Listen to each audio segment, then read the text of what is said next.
안녕하세요. 활자 중독자입니다.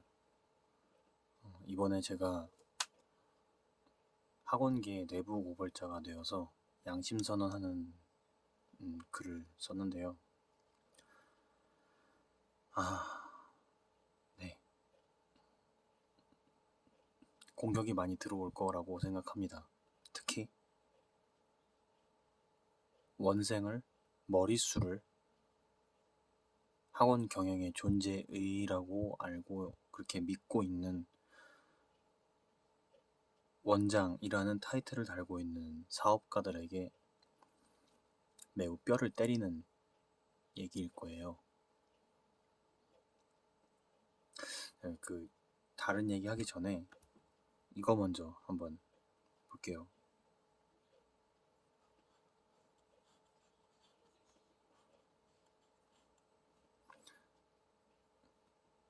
먼저 선의 날생자죠.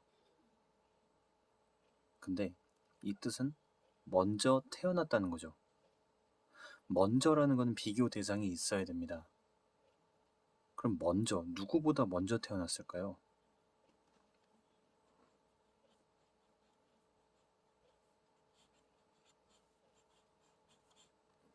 학생이죠.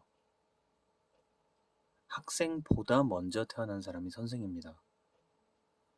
그렇다면 선생은 학생이 없으면 존재할 수가 없어요. 선생이라는 존재의 전제 조건이 학생이거든요. 이 학생이라는 글자를 보면요. 요게 책꽂이에요. 책장. 그리고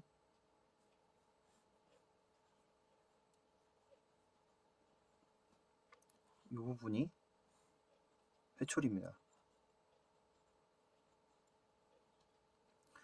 요게 책상이고요. 이건 사람이란 뜻이죠. 책상과 책장 앞에서 회초리로 혼나가면서 배우는 사람이 학생이죠. 그럼 그건 누가 해야 될까요? 먼저 이 과정을 거쳐서 가르침을 줄 수 있게 된 선생의 역할이겠죠.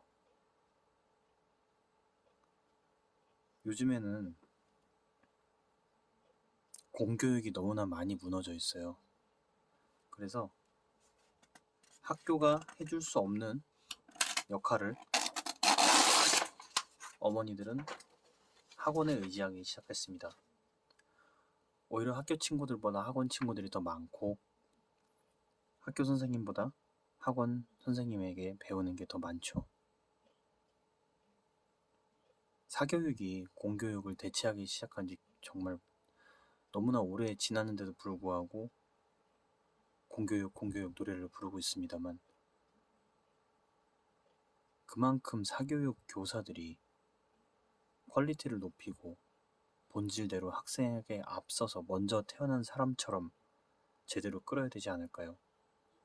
제가 20년 가까이 사교육에 영어 쪽 사교육에 몸담아 오면서 너무나 많은 번민과 회의를 느꼈어요. 너만 잘났냐? 너만 잘나서 그렇게까지 이야기를 해야 되냐? 당연히 예상합니다. 하지만 교육 조무사들의 밥그릇 달그락거리는 소리 따위에는 1도 관심이 없습니다. 저는 남 밑에 있을 때는 최대한 윗사람들을 회유를 해서 제가 원하는 방향으로 끌고 가보자 노력했습니다. 제 학원이 아니었을까요? 제가 사장이 아니었으니까. 월급쟁이였으니까요. 그런데 그게 통하지 않을 때는 학원을 옮겼어요. 그만두기도 했고요. 그래서 나중에는 제 철학대로, 교육 철학대로 가르치기 위한 학원을 차려버렸습니다. 그래서 감히 단언합니다. 저는 부모님이 통제할 수 있는데도 몰라서 학원 원장들에게 당하는 부분들을 최대한 알려드리겠습니다. 이런 질문들 제가 말씀드려 볼게요. 아이에게 공부라는 게 뭐라고 얘기를 해줘야 됩니까? 어떤 학원이 좋은 학원인가요? 학부모에게 좋은 선생과 학생에게 좋은 선생, 둘 중에 어떤 선생이 좋은 선생일까요? 내 아이가 학원을 꼭 다녀야 됩니까? 지금 내 아이가 학원을 꽤 오래 다녔는데 학원을 다닌 기간에 대비해서 제대로 배우고 있는 게 맞나요? 지금 내 아이의 진짜 실력이 현재 속해 있는 반의 레벨과 같은가요? 혹시 내 아이가 지금 학원에 전기세를 내주고 있진 않나요? 내 아이는 제대로 된 학원에서 배우고 있나요? 지금 아이가 다니고 있는 학원을 옮겨야 될까요? 이런 질문들. 영어를 왜 배워야 한다고 말해줘야 되나요? 이런 질문들은 어머님들과 상담을 통해서 정말 엄청 많이 듣고 있는 질문들이에요. 이런 것들 외에 학원에 대한 모든 내부 사정과 학원 원장들, 강사들의 속내를 알고 무엇보다 중요한 내 아이의 감정, 의욕, 자존감, 자신감, 그리고 정말 중요한 요소죠. 시간을 헛되이 쓰고 돈을 헛되이 쓰고 싶지 않다면, 그리고 아이와 부모님 내 감정 싸움을 원하지 않는다면 학원 원장이라는 자영사업가들에게 뒤통수 맞으면 안 됩니다. 더 이상 불쌍한 피해자들이 발생하지 않기를 바라는 마음, 그래서 제대로 된 사교육을 찾아가는데 나침반과 지도가 되어드리고 싶습니다. 정말 이런 생각하면서 오는 사람들은 정말 강사하면 안 돼요. 학원 운영하면 안 돼요. 최소한 나는 애들보단 영어 잘하니까 영어 강사라도 해서 돈벌이를 해볼까? 애들 머릿수가 내 수입이야. 마땅히 할 거 없으니 알바로라도 님 소리 들으면서 대우받는 그럴듯해 보이는 직업이나 가져볼까? 이따위 생각으로 순진한 아이들한테 선생님 소리 들어가면서 아이들의 첫 배움부터 그릇된 단축 깨기를 시키는 교사들, 그로 인한 피해를 인생과 돈으로 지불해야 하는 아이들과 부모님들의 고통, 실력이나 나아지면 말을 안 하겠지만 실력적으로도 엉망이 되어버린 채 돈과 시간을 낭비하신 안타까운 경우들을 너무나도 많이 보았어요.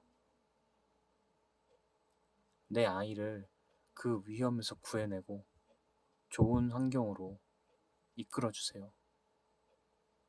단, 나는 학원비 내고 애 학원 보내줬으니 내 할 일은 했다. 그런데 공부를 못하면 그건 내 책임이 아니라 애 책임이야 라고 생각하실 분들은 그냥 지금 여기서 영상 나가주세요. 들어보셨자 모를 겁니다. 사람은 눈으로 보고 귀로 듣는다 합니다. 아니죠. 그건 감각기관의 얘기죠. 인간이라는 지성적인 동물은요, 머리로 보고 머리로 듣습니다. 아는 만큼 보이고 아는 만큼 들리기 때문입니다. 먼저 볼 수 있는 눈, 들을 수 있는 귀를 제 영상에서 확인해 주세요.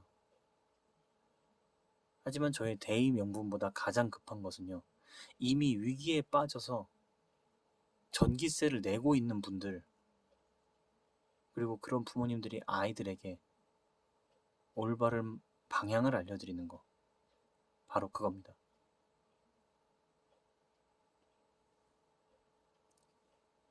보다 자세한 내용은 다음 영상에서 있겠습니다.